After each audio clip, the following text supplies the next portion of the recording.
પહેલાની વાત છે. દિવસ નામનો એક માણસ હતો.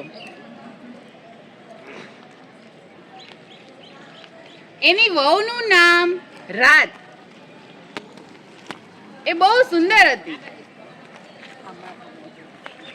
એને 2 બાળકો હતા, દીકરો સૂરજ અને દીકરી ચંદા. બધા મોજથી રહેતા.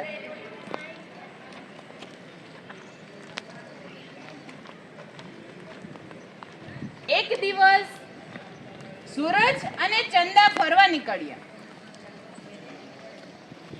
ચારે બાજુ રંગબેરંગી ફૂલો હતા અને પતંગિયા હતા.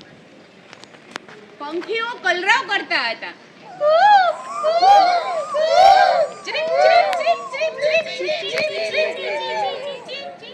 અચાનક જોયું તો ઘનઘોર જંગલ. હવે શું કરવું? એ જંગલમાં એક મોટો અજગર હતો. એ કેટલાય દિવસનો ભૂખ્યો હતો. બાળકોને જોઈ અને એને વધારે ભૂખ લાગી.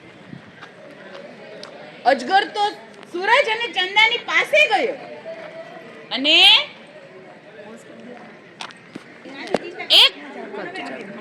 એક ઝપાટામાં બંનેને ગળી ગયો.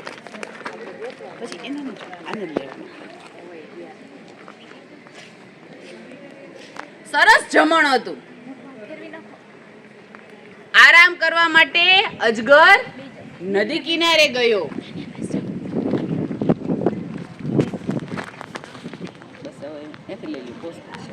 બાજુ દિવસ અને રાતની ચિંતાનો પાર નથી.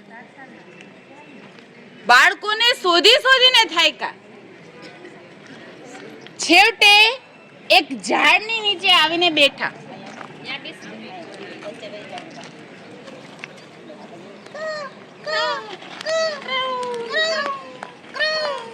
ઝાડની ઉપર 2 કાગડા હતા. એને અજગરને જોયેલો.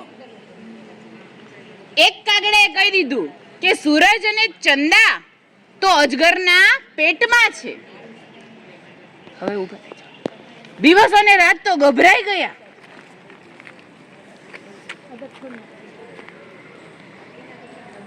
રાત એની બેન ઊંઘ પાસે ગઈ.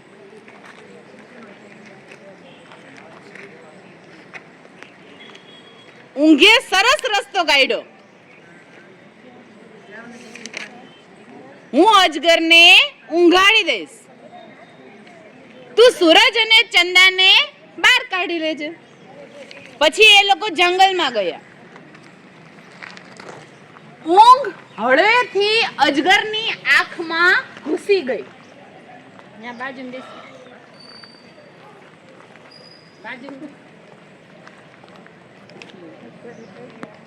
અજગરે મોટું બગાસું ખાધું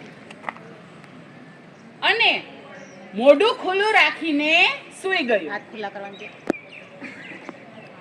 રાત અજગરની ઉપર પડી. એને બંને બાળકોને બહાર ધકેલી દીધા. બધાએ દોટ મારી મૂકી અને ઊંઘ પણ કૂદીને બહાર નીકળી ગઈ અને અલોપ થઈ ગઈ. અજગર જાગી ગયો. બોલો, અવાજ કાઢો. એને બાળકોને દોડતા જોયા. એની પાછળ દોડ્યો, પણ સૂરજ અને ચંદા તો પહાડની ઉપર આકાશમાં ઉડી ગયા. અજગર ગુસ્સાથી ધુઆ ફુઆ. એને જોરથી ફૂફાડો માર્યો. સૂરજ અને ચંદા તે દિવસથી આકાશમાં જ રહે છે. અજગર એમને ગળી શકતો નથી.